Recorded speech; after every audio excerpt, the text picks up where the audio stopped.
Squid games एक ऐसी series जिसने पूरी दुनिया को हिलाकर रख दिया। लेकिन क्या आपको पता है कि कुछ लोग मानते हैं कि ये पूरी series based on true events है। सुनकर शॉक हो गए ना? पर क्या ऐसा सच है? आज हम इसी राज से पर्दा उठाएंगे। दोस्तों, बात हो रही है साउथ कोरिया के ब्रदर्स वेलफेयर स्कैंडल की। साल 1986 में साउथ कोरिया में एक वेलफेयर सेंटर बनाया गया जिसका नाम था ब्रदर्स होम वेलफेयर सेंटर। ये सेंटर ऑफिशियली गरीब और असहाय लोगों की मदद करने के लिए था, उन्हें शेल्टर देने के लिए था। लेकिन असली सच कुछ और ही था। अथॉरिटीज ने सड़क पर रहने वाले गरीबों, भिखारियों और इवन हट्टे कट्टे नौजवानों को भी इसके लिए उठाया और इन सब को वहां पर जबरदस्ती बंद कर दिया जाता था। और यहाँ से शुरू होता है ये ब्रदर्स वेलफेयर स्कैंडल। वहां पे लोगों को फिजिकली और मेंटली टॉर्चर किया जाता था। कई रिपोर्ट्स में ऐसा बताया गया कि वहां पर उनको जबरदस्ती काम भी कराया जाता था और काम ना करने पे मारपीट की जाती थी। और उसी मारपीट के दौरान कई लोगों की मौत भी हो गई। और सबसे शॉकिंग बात तो ये थी कि ये सारा स्कैंडल वेलफेयर के नाम पे किया जा रहा था। वहां पे बचे रहने का सिर्फ एक ही तरीका था,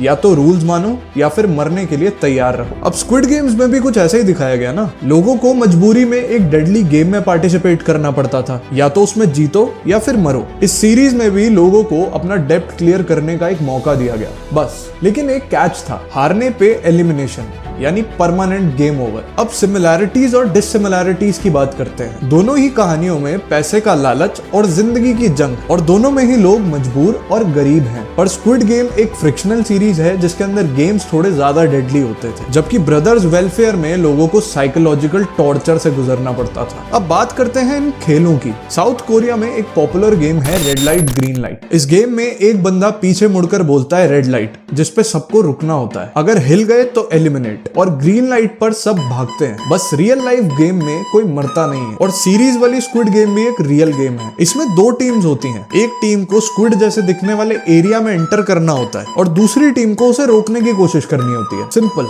पर डेंजरस नहीं। अब स्क्विड गेम्स की टीम ने कभी भी ये क्लेम नहीं किया कि ये सीरीज ब्रदर्स स्कैंडल पर बेस्ड है, और ना ही ऐसा क्लेम हम करते हैं। पर सिमिलैरिटीज तो आपने देखी। अब आप खुद डिसाइड कीजिए और हमें कमेंट सेक्शन में बताइए कि क्या स्क्विड गेम सीरीज इस ब्रदर वेलफेयर स्कैंडल पर बेस्ड हो सकती है। और ऐसी और कहानियों के लिए हमारे चैनल कहानी बाय मानव को सब्सक्राइब कर लीजिए, क्योंकि कहानियां कभी खत्म नहीं होती।